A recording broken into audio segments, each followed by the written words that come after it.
Scams aimed specifically at tourists are more common wherever you go worldwide.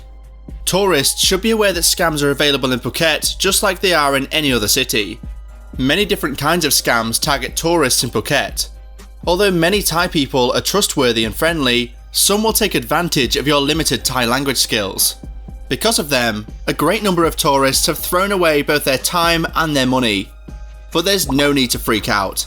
They're actually rather uncommon and simple to avoid. Here are the top 5 scams you should avoid in Phuket, Thailand, along with tips on how to stay away from them. So let's get started. Number 5. Gemstone Scam. Gemstones are a common target for thieves in Thailand because of the country's extensive gemstone trade. Visitors have been given the option to buy gemstones at a lower price, so that they can later resell them in their own country at a greater price. This practice has been going on for a number of decades. In point of fact, it turned out to be shards of stained glass, which are absolutely worthless where you live due to their location. Depending on the specifics of the situation, the vendor who is selling you the gemstones may even agree to send the pricey objects back to your country or onto your next location, sparing you the hassle of packing them up. However, there is a good chance that the items will never reach your residence. It is recommended that you go to one of the larger and more reputable shops in Thailand if you are interested in acquiring jewellery, gold or gemstones while you're in the nation. Reading the reviews that are available on the internet will help you quickly find the location of the genuine store. You shouldn't place too much value in the advice that is given to you by a taxi driver or the driver of a tuk-tuk who wants to bring you to a gem shop and gives you a wonderful opportunity to invest in gems. They will likely try to convince you that buying gems is a great investment. They will almost certainly attempt to sell you something. You are free to relax, knowing that it's nothing more than a fantastic chance for you to lose money. Number 4. Closed Attraction Scam. One of the most common forms of financial deception in Thailand is the "it is closed today" scam. When foreign tourists arrive at one of Bangkok's most popular tourist spots, like the Grand Palace, museums or temples, they are greeted by friendly people in formal clothes or even uniforms who tell them in perfect English, "now it's closed," and then offer to drive them to a better alternative for a small fee. These individuals can be found in front of these locations. In fact, attendance at the attraction is not necessary to enjoy it. The objective of this swindle is to convince you to go to the locations such as cafes, clothing shops and gem stores, where the drivers make a commission off of pushy salespeople. This scam is virtually indistinguishable from the Tuk Tuk Scam. If you want to avoid falling for this scam, you shouldn't put your faith in anyone until you've examined the entrance to the building yourself. In order to better fit in with the tourist population, some Thais choose to hire foreign workers to work in the vocations. Before you leave on your trip, check the location's website or ask the front desk staff at the hotel or hostel where you'll be staying what times the point of interest you want to see is open. Number 3. Taxi or Tuk Tuk Scam. A ride in a tuk-tuk across Bangkok is a fun experience. You should still negotiate the fare with the driver before setting out. Tuk-tuk rides can cost anywhere from 50 Thai baht to 200 Thai baht, depending on the distance travelled and the final location. Parking lots, hotels and other tourist hotspots, such as the Royal Palace, are prime locations for this classic tuk-tuk scam. If a tuk-tuk driver approaches you aggressively and speaks English, be wary. The driver of a tuk-tuk will inquire as to your level of familiarity with Bangkok. After a pleasant conversation, he'll offer to take you on a tour of the city's highlights for a fair price. In truth, they'll use you as a human ATM, bringing you from store to store until they can make enough money off you to dump you somewhere else.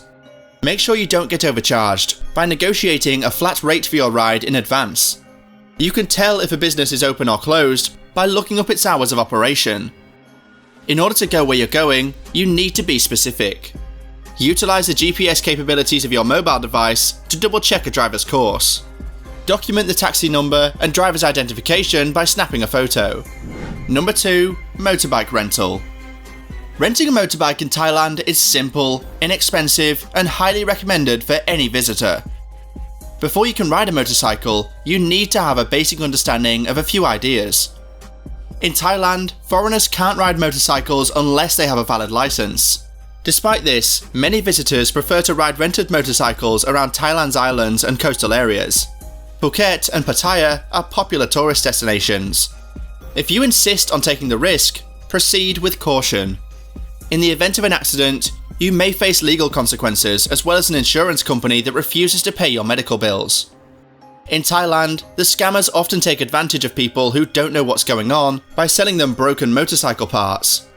After you completed your trip on the motorcycle, the owner may make an attempt to collect payment from you for damage that was not your fault.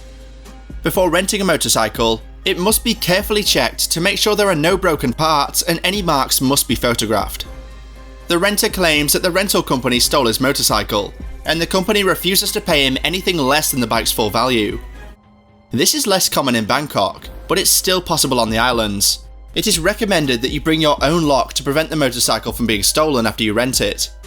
If you're going to rent a motorcycle or car, make sure you go with a reputable company. Number 1. Jet ski scams. Since its inception, the jet ski scam has enjoyed widespread notoriety within its immediate vicinity. It's pretty bad, so you should know that it can spoil your holidays if you get it. This is a straightforward intimidation strategy. Tourists often rent jet skis without giving it much thought, despite the fact that the majority of these vehicles are not insured. It's located across Patong Beach, Bang Tao Beach, Kata Beach and Karan Beach.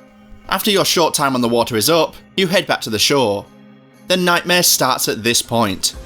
When you return the jet ski, the beach boys in charge will likely accuse you of ruining it by pointing to a scrape on the hull that you missed. No insurance will cover the jet ski, so be prepared to fork up some cash.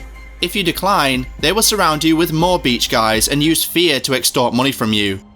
They may ask for as much as 40,000 baht. The easiest way to stay out of trouble is to avoid renting jet skis, which are renowned for their noise, danger and annoying nature. Get a full breakdown of the jet ski rental's costs and other fine print before you take off. Under no circumstances should you ever agree to have your passport used as security. Take pictures and videos of a jet ski inspection before using it. Before we wrap up the video, here's an extra one for you. Travelling from the airport.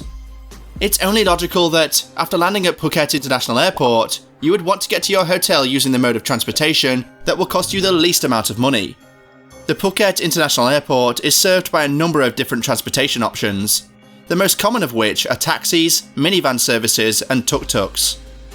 Even though minivan services are most often associated with scams, dishonest taxi drivers have also been known to take advantage of tourists this way.